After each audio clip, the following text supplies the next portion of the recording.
ele é chamado de Churichaque, Churichaque, no idioma quechua, e ele é muito temido. Né? Talvez seja a forma mais agressiva dele, a versão mais agressiva do curupira seja quechua, o Churichaque, e esse Churichaque, ele só tem um pé, é um pé de bicho, não é para trás, é um pé de bicho, e o outro pé é humano, é normal. Também é interessante dizer isso porque o pé torto pode ser uni ou bilateral. Então, até aí, até nisso a gente enxerga uma provável origem biográfica real para a aparência daquilo que viria a ser o mito depois. Não é o mito, percebam bem.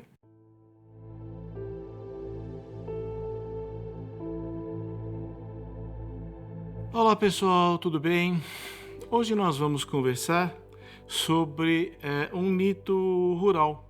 Nós vamos conversar um pouco sobre, nós temos falado sobre maldições, a maldição de Tippecanoe, e agora nós vamos também falar um pouco sobre a cultura popular aqui no Brasil e o que a cultura popular do Brasil pode trazer de informação para o nosso bem-estar psicológico, para o nosso desenvolvimento pessoal e para aqueles que têm já uma experiência com meditação, com mindfulness, para aqueles que praticam também.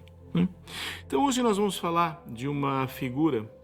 Ela é uma figura relativamente conhecida, no entanto, alguns detalhes muito importantes passam completamente batidas. Quem lembra do cavalo de Troia, lembra assim que todo mundo conhece a história do cavalo de Troia. O que nós não conhecíamos, né, ou não conhecemos suficientemente, é o tipo de decisão que os troianos tiveram que ter quando viram aquele trambolho em forma de cavalo na frente da guarnição. Da mesma forma, esta figura mitológica, ela tem o primeiro relato, aqui no Brasil, o primeiro relato é do século XVI. Ou seja, é uma figura que tem tido relatos desde que o Brasil foi fundado. Lembrando que o século XVI foi o primeiro século que o Brasil colônia existiu. O Pedro Álvares Cabral chegou aqui em abril de 1500. Isso é século XV. 1501 já é século XVI. Então, quando você fala século XVI, são os primórdios dos primórdios do nosso país, daquilo que viria a ser nosso país depois. No século XVI, o padre José de Anchieta, aqui no sul, já fazia menção a um certo demônio, aspas, que atormentava e incomodava muitos indígenas, dos quais eles tinham um receio brutal. Toda vez que alguém era encontrado morto na floresta, morto na mata, imediatamente atribuía-se essa morte à responsabilidade desta figura mítica. Não? Nada amistoso. Né? No Amapá e no Pará, ele era uma fonte de muito receio para os originários. Né? E ele também tem versões não só no norte do Brasil, mas no sul do Brasil, no Paraguai, no Peru, Bolívia e até no Caribe. Então vejam que é uma lenda, é um mito que se alastra por toda a América do Sul. Vejam o alcance que tem. E às vezes a gente não imagina. Ele tem em todas as regiões da América do Sul, para cada uma, ele tem características próprias. Em alguns lugares ele é mais agressivo, em outros lugares ele é mais bondoso, menos violento. Mas parece haver um traço comum. Né? E esse traço comum é que a atitude dele varia de acordo com o que ele fica na mata. Mas a atitude dele muda na proporção em que muda a intenção de quem adentra a mata.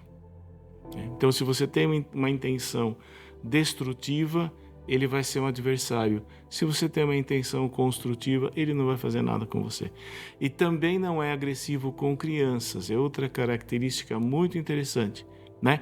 Que acabou legando para ele uma imagem mais bondosa do que eventualmente nos relatos mais antigos, né? A aparência dele varia de lugar para lugar, mas tem 3 elementos que estão sempre muito fortemente presentes, né? Ele teria cabelo vermelho, ou teria um cabelo de uma cor destoante da cor usual. A segunda coisa, ele teria os pés virados para trás. Os pés virados para trás, e isto sempre confundia as pessoas que iriam tentar seguir o rastro dele. E a terceira coisa é que ele seria de estatura pequena, bem pequena, né? Quase como se fosse um anão, porém extraordinariamente forte. Você via, ele era pequeno, mas você não deveria querer tirar uma melhor de 3 com ele. Ele era extremamente forte e podia ser muito agressivo. Como eu disse, ele matava, né? Provavelmente todos aqui com essa descrição eles já mataram a charada, né? Nós estamos falando do Curupira, né? O Curupira que migrou e hoje no século XXI ele é uma figurinha boazinha, bonitinha, amiguinha, mas para aqueles que habitam as regiões onde a história era contada, não é bem assim. Ele tem algo de assustador mesmo. Então, esse cabelo vermelho e o pé torto, o cabelo vermelho, ou um cabelo com uma cor muito distinta, né, ele é muito característico de uma forma de desnutrição. É uma desnutrição infantil, aonde uma criança recebe uma quantidade muito pequena de proteína nos primeiros anos de vida. Isso é muito importante quando ela está amamentando. Isso seria muito importante e muitas vezes gera alterações metabólicas, das quais a característica mais evidente é que os cabelos descolorem. E eles vão do preto, que é a cor predominante do cabelo do originário sul-americano, foi lentamente vai clareando. Há algumas fotos, quem tiver interesse, o Google tem, no Google Fotos, existem algumas fontes muito fidedignas que mostram um pouco o cabelo do Kwashiorkor. Kwashiorkor, e você vê lá que não é exatamente vermelho, parece que passou um pouco de água oxigenada, parece que descoloriu um pouco no sol, né? Mas totalmente distoante das outras crianças do mesmo local, da mesma idade, né? Kwashiorkor é uma palavra, eu não lembro agora se é Indonésia, se é Polinésia, é alguma coisa ali no Pacífico Sul. O Kwashiorkor quer dizer o segundo filho. Porque tradicionalmente, onde o quadro foi descrito, era assim, 2 crianças nasciam com idades muito próximas. Aí tinha uma mãe, e o acesso ao leite, né, era muito complicado. Então, a mãe tinha que dividir o leite. Ou então, e sempre acabava acontecendo e um ingerir mais leite que o outro. Então, um ficava mais sacrificado, o segundo irmão, né? Porque mamava menos forte. A outra opção é que, assim, muitas vezes acabava se tendo que priorizar qual das crianças receberia mais leite, senão as 2 poderiam ficar fracas. Então, uma acabava um pouco sacrificada. Em condições pré-colombianas aqui na América do Sul, provavelmente deve ter havido circunstâncias semelhantes. Deve ter havido mesmo. Nós não falamos na maldição do Tipencano. A gente não falou do índio lá, Criscrenstuawa. Aquele índio lá, ele era o segundo filho de trigêmeos. Você imagina ter 3 filhos gêmeos, quer dizer, 3 crianças com a mesmíssima idade, com a precariedade do final do século XVII. Imagina com a precariedade do mundo pré-colombiano. Então, a sensação que passa, então, o cabelo vermelho do Kwashiorkor, o pé torto, né? pé para trás, ele lembra muito uma condição clínica que não é comum, mas também não é rara, que é o pé torto, né?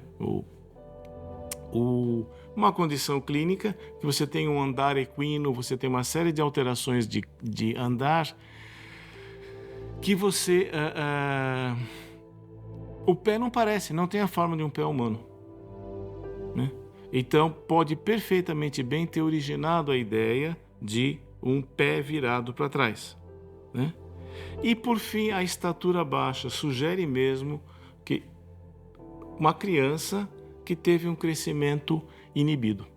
Então, essas características todas sugerem que em algum momento deve ter nascido uma criança ou deve ter nascido um grupo de crianças, ou ainda, com características de crianças com dificuldades de desenvolvimento que foram surgindo no decorrer dos tempos e foram sendo agrupados em uma figura. Então, uma criança tinha pé torto, outra criança teve kwashiorkor, e aí foi surgindo uma criança com kwashiorkor e pé torto. Porque lembra, é uma lenda, é um mito. Então, quem conta um conto aumenta um ponto. Então, você vai fundindo. Isso é muito comum da gente ver nas mitologias. Bem, o curupira quer dizer corpo de criança ou pele com pereba. Aí fica com vocês. Cada um fala um negócio. Mas o fato é que, seja corpo de criança ou pele com pereba, tudo sugere uma saúde precária. Então parece que realmente a aparência do curupira ela nasce a partir de algum grau de malformação, né? Então a gente vai ver, por exemplo, no Paraguai, olha como a lenda é alastrada, como essa lenda é importante. No Paraguai ele se chama curupi. É muito semelhante ao curupira, mas chama curupi. Lembrando que quando a gente pensa em Paraguai, a gente está pensando, na verdade, do outro lado ali do centro-oeste e o norte do Brasil. Ali. A gente está pensando ali no Mato Grosso, lá, naquela região ali é o Paraguai. Então, lá, depois no Peru, que é mais ao norte, e depois no Caribe, na Venezuela. Na Venezuela ele se chama Maguari, não confundir com Maguari, que é uma cegonha brasileira, né? E no mundo árabe, no mundo peruano, ele é chamado de Chulichaque, no idioma quechua. E ele é muito temido. Talvez seja a forma mais agressiva dele, a versão mais agressiva do curupira seja quechua, o chulichaque, e esse chulichaque ele só tem um pé de animal. É um pé de bicho, não é para trás, é um pé de bicho, e o outro pé é humano, é normal. E também é interessante dizer isso porque o pé torto pode ser uni ou bilateral. Então até nisso a gente enxerga uma provável origem biográfica real para a aparência daquilo que viria a ser o mito depois. Não é o mito, percebam bem. Aí, o que acontece? O que nós temos é que o curupira, portanto, é um monstro. E aí a gente chega na estrutura do monstro. O que é o monstro? Veja bem, esquece Godzilla, esquece outras formas, né? Esquece os seriados de sci-fi que a gente vê. Pensa o seguinte, o monstro vem da demonstração, de mostrar. Na verdade, o termo, os gregos antigos, eu acho que os gregos ou os romanos, aí eu vou ficar devendo, mas um deles, tá, falava do monstro como a malformação congênita. Isso é que era um monstro. Quando nascia uma criança, por exemplo, anencéfala, ou uma dessas circunstâncias lamentáveis. Aí nasce e você mostrava-se, era demonstrável. E daí é que vem a expressão da demonstração matemática. Vem de monstro, né? Repito, sentido original, né? Nós não podemos nos responsabilizar pelos usos contemporâneos da palavra monstro. Existe um monstro moral. Este fulano é um monstro, né? Aí, o monstro, na verdade, ele alberga o absurdo. Por quê? Porque é um absurdo pensar-se em condições humanas, naturais, nossas. Existe um quê de absurdo na formação do monstro que tenha duas cabeças. E tá lá, as duas falam. Isto é absurdo. É difícil de ver, é muito inviável de acontecer. Um cavalo que voa com asas, Pégaso. É absurdo. É a fusão absurda de uma coleção de características reais. Por quê? Porque existem animais que têm pena e voam. Ganso, cisne, etc. E você tem animais quadrúpedes. Então, o cavalo existe. O ganso existe, mas o cavalo alado é a fusão absurda de características reais. Isto é que caracteriza o monstro. Ele não é simplesmente algo imaginário. Tem algo de uma fusão imaginária de características reais. E o monstro é demonstrável. Eu vi o Saci Pererê. Tem foto? Você vai ver a foto. A foto não é convincente, mas ela é apresentada para você como uma prova, né? Então existe a tentativa de uma demonstrabilidade. Então, o monstro, tá? Nós vamos fazer. Bom, mas e aí? O que tem a ver comigo? Assim, aqui onde eu moro não tem muita floresta, não.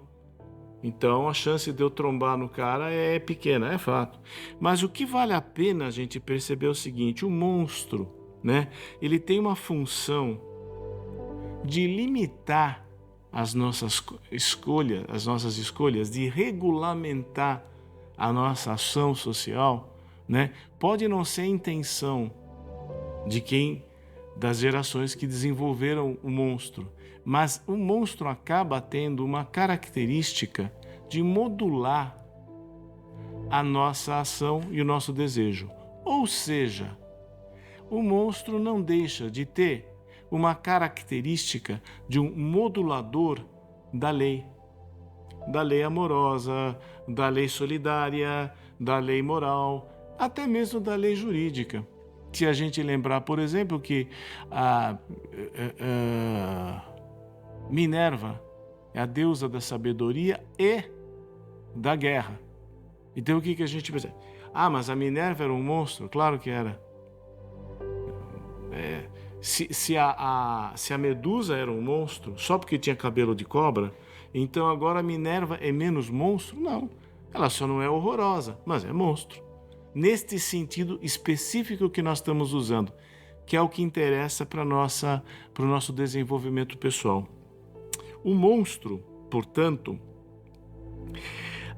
ele desperta em nós sentimentos como dor, pesar, receio, fascínio, né? Lembra das sereias do Ulisses no nosso outro vídeo? Então, as sereias são monstros, mas absolutamente encantadores. Você prefere morrer a se recusar a seguir o canto delas, mas são monstros, né? Então, acabam sendo estruturas organizadoras. Bem, e o que acontece? Acontece que o Curupira, né, ele é um ser que modula a intenção das pessoas que entram na mata. Se a sua intenção é boa, você não tem o que se preocupar com ele. Se você entra pensando maldade, você pode ter problema com ele. Você pode entrar na mata para ir atacar a traição uma outra aldeia. Você vai ter problema com o Curupira. Você vai entrar para simplesmente matar animal que está com cria, você vai ter problema com o Curupira. Agora, se você é criança, ele até brinca com você. Inclusive, tem uma versão dele, eu acho que é no Paraguai. A versão paraguaia dele, que ele chama as crianças para brincar. As crianças brincam com ele no mato e depois ele devolve.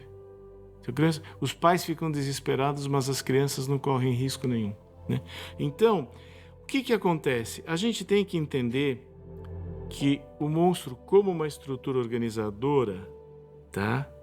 Ele pode dar dois tipos de resultado. Ele pode promover a adaptabilidade. Então, o monstro teria característica de nos ajudar a ser adaptáveis. Ó, menino, dorme aí porque senão o bicho-papão vem te pegar. Sossega o facho, ao que eu chamo bicho-papão. A cuca está no telhado, deixa o menino dormir em paz, né? Ou, se você não parar com essa atitude, eu vou mover uma ação contra você. Vamos lembrar que o judiciário também tem essa característica de ser um monstro. Tanto que é mal-vinda, não é isso? A justiça é uma coisa que sempre causa calafrios em nós. A polícia causa calafrios em nós, não porque sejam monstruosos no mau sentido, mas são estruturas organizadoras. E, a princípio, nós temos sempre uma parte de nós que não reage muito bem às estruturas organizadoras, né? Então, nós podemos ter adaptabilidade quando as estruturas organizadoras nos ajudam a regular as nossas emoções, os nossos gestos, as nossas atitudes, ou podemos ter estresse quando a nossa relação com o monstro não é uma relação saudável. Restaria a gente falar um pouquinho sobre a culpa, né? Você fala, então pelo visto esse tal desse curupira, ele vai em cima de quem está indo lá culpado. E a gente cai novamente no nosso velho aforisma, que é o que eu estou fazendo quando eu faço algo? Quando eu entro na mata, eu estou entrando para fazer o quê? Muito bem. Você pode dizer,